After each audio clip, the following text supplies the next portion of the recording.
दोस्तों, मैं हूं विशाल आजम। इसराइल लगातार सीज फायर की धज्जियां उड़ा रहा है, इंटरनेशनल लॉज को ठेंगा दिखा रहा है और कहा यही जा रहा है कि दुनिया बस इंसानों के मरने का तमाशा देख रही है।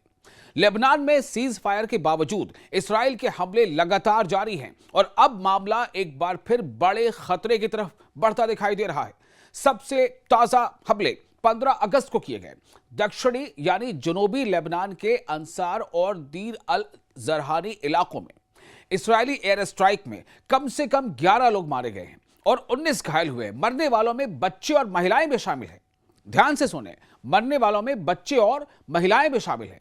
इसराइल का कहना है कि उसका निशाना हिजबुल्लाह का सैन्य ढांचा और एक कमांडर था, लेकिन मैंने पहले क्या बताया आपको कि मरने वालों में महिलाएं और बच्चे भी शामिल हैं।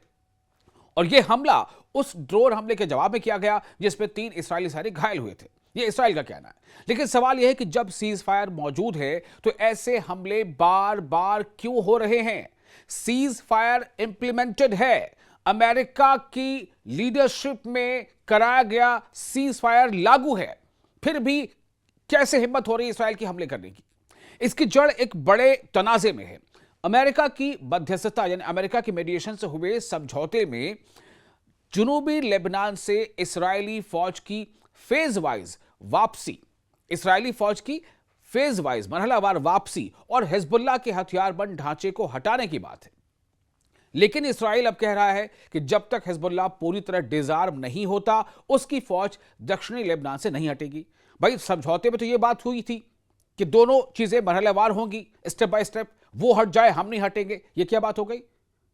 सवाल तो यहां पर ये है, उसकी फौज दक्षिण लेबनान से नहीं हटेगी। अमेरिका ने भी कहा है जिसने ये जंगबंदी कराई थी, अमेरिका, उसने भी कहा है कि इसराइल की लगातार मौजूदगी समझौते की शर्तों से टकराती है। यानी अमेरिका ये मान रहा है कि इसराइल जंगबंदी की और वो जो जंगबंदी की जो शर्तें तय हुई थी उसकी बार बार खिलाफ वर्जी कर रहा है, उसका वायोलेशन कर रहा है। 11 अगस्त 2026 तक UNIFIL यानी United Nations interim force in Lebanon के मुताबिक 21 जून से इसराइल की तरफ से 1700 यानी 1700 से ज्यादा बार लेबनीज एयरबेस वायोलेशन दर्ज की गई है। अब आप जरा सोचिए, ये कौन कह रहा है? ये मैं आप कोई रिपोर्ट नहीं है, ये कह रहे हैं United Nations interim force in Lebanon के मुताबिक उसका यह कहना है कि 21 जून से इसराइल की तरफ से 1700 से ज्यादा मर्तबा लेबनीज एयर स्पेस वायोलेशन दर्ज की गई हैं। इनमें ज्यादातर ड्रोन, लेकिन हेलीकॉप्टर और फाइटर एयरक्राफ्ट की गतिविधियां भी शामिल थी। इसी दौरान यूएन पीस कीपर्स ने 100 से ज्यादा इसराइली एयर स्ट्राइक्स और 1800 से ज्यादा प्रोजेक्टाइल्स दक्षिणी लेबनान यानी जनूबी लेबनान के अलग अलग इलाकों में गिरते हुए दर्ज किए। अब आते हैं इंटरनेशनल लॉ पर। इंटरनेशनल ह्यूमैनिटेरियन लॉ में जंग के दौरान भी कुछ बुनियादी शर्तें होती है, कुछ बुनियादी नियम होते हैं। मसलन सिविलियंस और मिलिट्री टारगेट्स में फर्क करना, किसी हमले में प्रोपोर्शनैलिटी का ख्याल रखना और नागरिक आबादी को बेवजह नुकसान से बचाना। लेकिन हमने आपको क्या बताया कि जो ताजा हमला 15 अगस्त का हुआ उस हमले में 11 लोग मारे गए हैं, जिनमें बच्चे और महिलाएं भी शामिल हैं। अब आप इसे अंदाजा कीजिए। बहरहाल, तो इसीलिए अगर किसी सैन्य कार्रवाई, मिलिट्री कार्रवाई में, एक्शन में नागरिकों को जानबूझकर निशाना बनाया जाए या सैन्य मकसद के मुकाबले नागरिक नुकसान गैर मुनासिब तौर पर ज्यादा हो जाए तो उस पर गंभीर कानूनी सवाल उठ सकते हैं। लेकिन बार बार गजा में हमास के बहाने से और लेबनान में हिजबुल्लाह के बहाने से इसराइल बार बार ऐसी कार्रवाइयां अंजाम दे रहा है जिसमें आम लोगों के मरने की तादाद कहीं ज्यादा है। बच्चे मारे जा रहे हैं, औरतें मारी जा रही हैं, बुजुर्ग मारे जा रहे हैं, शहरी जो सिविलियन पॉपुलेशन है वहां बॉम्ब गिराए जा रहे हैं, वहां हमले हो रहे हैं। लेबनान की सरकार ने इसराइल पर सिविलियन इंफ्रास्ट्रक्चर और घरों को जानबूझकर तबाह करने का इल्जाम लगाया। संयुक्त राष्ट्र की UNFIL पीस कीपिंग मिशन ने भी अगस्त में इसराइली सैन्य गतिविधियों में तेज बढ़ोतरी दर्ज की। 6 अगस्त की यूएन ब्रीफिंग के मुताबिक सिर्फ एक दिन UNFIL ने इसराइली फौज की तरफ से 113 प्रोजेक्टाइल्स दर्ज किए। सिर्फ एक दिन में, आप अंदाजा करें, सिर्फ एक दिन में यूएन की एजेंसी यह बता रही है कि सिर्फ एक दिन में 113 प्रोजेक्टाइल्स दर्ज किए और अगले दिन 120, जबकि उसी दौरान उसी असना में हिजबुल्लाह की तरफ से कोई प्रोजेक्टाइल लॉन्च यूएनएफआईएल ने डिटेक्ट नहीं किया। आप अंदाजा करें कि कौन कौन कह रहा है कानून की खिलाफवर्जी कौन कर रहा है और कौन जो है कानून के इर्द गिर्द रह रहा है। ये यूएन की एजेंसी बता रही है कि एक दिन में 112 से ज्यादा, दूसरे दिन में 120 से ज्यादा प्रोजेक्टाइल से हमले हुए जो लेबनान में गिरे इसराइल की तरफ से, और जबकि उसके जवाब में हिजबुल्लाह की तरफ से कोई प्रोजेक्टाइल नहीं गिरा। ये यूएन की एजेंसी कह रही है। इसी वजह से इंटरनेशनल प्रेशर भी बढ़ रहा है।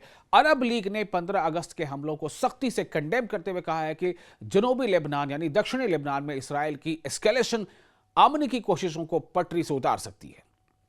ईरान ने भी इन हमलों की सख्त मजम्मत की है और इससे पहले इंडोनेशिया ने यूएनएफआईएल के 3 पीस कीपर्स की मौत के मामले में संयुक्त राष्ट्र यानी यूनाइटेड नेशन से सीधी जांच की मांग की थी। यानी मामला सिर्फ इसराइल और हिजबुल्लाह के बीच की लड़ाई नहीं रह गया, इसमें लेबनान की सॉवरेनिटी यानी संप्रभुता, खुद मुख्तारी, यूएन पीस कीपर्स की सुरक्षा, सिविलियंस की हिफाजत और सीज फायर एग्रीमेंट की विश्वसनीयता सब सवाल बन चुके हैं। यूएन पीस कीपर्स भी वहां महफूज नहीं है, अंदाजा कर ले। दूसरी तरफ एक अहम बात भी समझना जरूरी है कि हिजबुल्लाह के हमले भी अंतर्राष्ट्रीय कानून से ऊपर नहीं है। इसराइल का कहना है कि दक्षिणी लेबनान यानी सदर्न लेबनान में उसकी कार्रवाई अपने शहरियों को हिजबुल्लाह के रॉकेट और ड्रोन हमलों से बचाने के लिए। संयुक्त राष्ट्र के दस्तावेजों में भी हिजबुल्लाह की तरफ से इसराइल पर हमलों की रिपोर्ट दर्ज है, लेकिन इसका मतलब यह नहीं कि सीज फायर के बाद हर इसराइली हमला अपने आप जायज हो जाता है।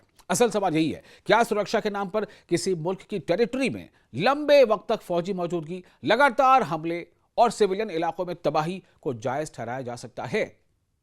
फिलहाल हालात का सबसे बड़ा खतरा यही है कि सीज फायर कागज पर मौजूद रहे, लेकिन जमीन पर लड़ाई धीरे धीरे फिर पूरी जंग में बदल जाए।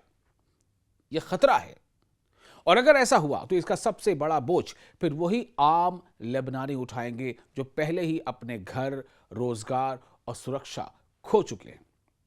जरा महसूस कीजिए इसे, घर खो चुके हैं, रोजगार खो चुके हैं, सुरक्षा खो चुके हैं।